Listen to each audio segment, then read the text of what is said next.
Change ஆகும். எக்ஸிலேட்டடாக வண்டி ஓட்டும் போது வீல்லாம் அப்படியே ஜர்க் ஆடிட்டே இருக்குது. ஸோ அது அப்போ எனக்கு தெரில. இப்போ நம்ம கழட்டி பார்க்கும்போது தான் தெரியுது. இங்கே வாப்பா. ஸோ இந்த வீல் ரப்பர் தான் ஃபுல்லாக பிரச்சனையாக இருக்குது.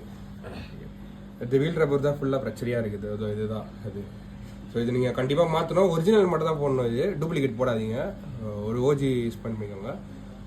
இதை நான் மாற்றிட்டு உங்களுக்கு அப்படியே காமிக்கிறேன். பண்ணிட்டுருக்காங்க. நான் அந்த வீல் ரப்பர் சொல்லலை. ஸோ அதுதான் இது. ஸோ பார்த்தீங்களா எவ்வளோ டேமேஜ் இருக்குது. இது இந்த மாதிரி டேமேஜ் இருந்தாலே போயிடுச்சுன்னு அர்த்தம் அது. ஸோ இந்த பழைசு, இது வந்து புதுசு. ஸோ டிஃப்ரென்ஸ் தெரிஞ்சதில்ல உங்களுக்கு. இது பாருங்கள், இங்கெல்லாம் வந்து 21 செட்ஜிஎஸ் வரைக்கும் தாங்கும் ஹீட்ஸு ரப்பரு.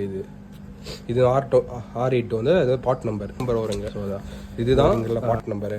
ஸோ இந்த பார்ட் நம்பர் மேட்ச் பண்ணி வாங்குங்க. R15 நிறைய மாடல்ஸ் இருக்குது. V4 இருக்குது, R15 வெர்ஷன் 1 இருக்குது, வெர்ஷன் 2 இருக்குது, வெர்ஷன் 3, வெர்ஷன் 4. ஸோ நம்ம எந்த வந்து வெர்ஷன் 1 S. ஸோ அதனால் இந்த பார்ட் நம்பர் மேட்ச் ஆச்சு எனக்கு. ஸோ அதனால் நீங்கள் அப்படியே எடுத்து போது கேலிபர்ஸில் அப்படியே செக் பண்ணிக்கோங்க. கேலிபர்ஸில் எப்படி இருக்குது, ஓகேவா இருக்கா, கேலிபர்ஸ் எதனா மாற்றணுமா, அப்படி கேலிபர்ஸ்லாம் நீங்கள் பார்த்தீங்கன்னா கொஞ்சம் ஈஸியாக இருக்கும். இந்த மாதிரி டைட்டன் செக் ஆனால் தான் உங்களுக்கு கரெக்டாக இருக்கும். இது டூப்ளிகேட்லாம் இருக்கும். டூப்ளிகேட்லாம் வீல்ஸ்லாம் போடும்போது நீங்கள் ப்ராப்பராக வந்து தொடச்சிட்டு போட்டால் சூப்பராக இருக்கும். ஆக்சுவலி இது மேலே வச்சு தொடை தேவையில்ல, தொடச்சிட்டு போட்டுருக்கேன். நான் கம்ஃபர்டபுளுக்காக வச்சேன். ஸோ எக்ஸ்ட்ராஸ்லாம் தான் நீங்கள் போட்ட உடனே இந்த கேப்ஸ் இருக்குல்ல. ஸோ இந்த கேப்பு இந்த 2 கேப்பு மேட்ச் ஆகாது. கொஞ்சம் இவ்வளோ தூரம் தூக்கிட்டே இருக்கும். இது எதுக்கு வச்சிங்கன்னா இது மேலே தட்டக்கூடாது. இது மேலே தட்டினீங்கன்னா இது பெண்ட் ஆகிடும். ஸ்ப்ராக்கெட்ஸ் வந்து பெண்ட் ஆகிடுச்சுனாலே செயின் ஃபுல்லாகவே இப்படி ஆடிட்டே இருக்கும். ஸோ அலைன்மெண்ட்ஸ் எல்லாமே வரும். அப்போ என்ன பண்ணுறீங்கன்னா நீங்கள் இதில் தட்டினா போதும்.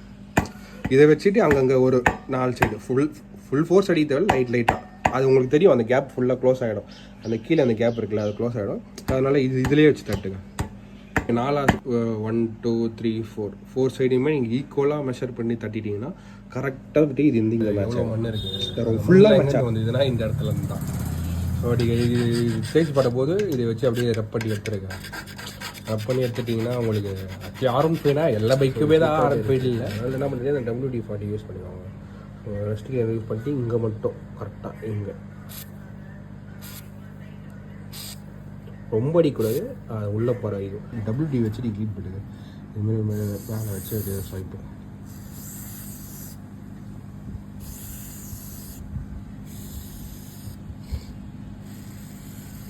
இதுமாதிரி ஸ்வைப் அடிச்சிட்டிங்கன்னா உங்களுக்கு பார்த்துட்டு மட்டும் நல்லாயிருக்கும். ஸோ போல்ட்டும் அதே தான். போல்ட்டும் இந்த த்ரெட்டெலாம் நீங்கள் பார்க்கணும். நம்ம ஃபுல்லாக சேஞ்ச் பண்ணியாச்சு ரப்பர்ஸ் எல்லாமே. ஸோ பர்ஃபார்மன்ஸ் எல்லாமே கரெக்டாக இருக்குது. இப்போ அலைன்மெண்ட் எதுவுமே இல்லை. ஃபஸ்ட்டு ஆடுற மாதிரி இருந்து இப்போ ஆளில் கரெக்டாக இருக்குது.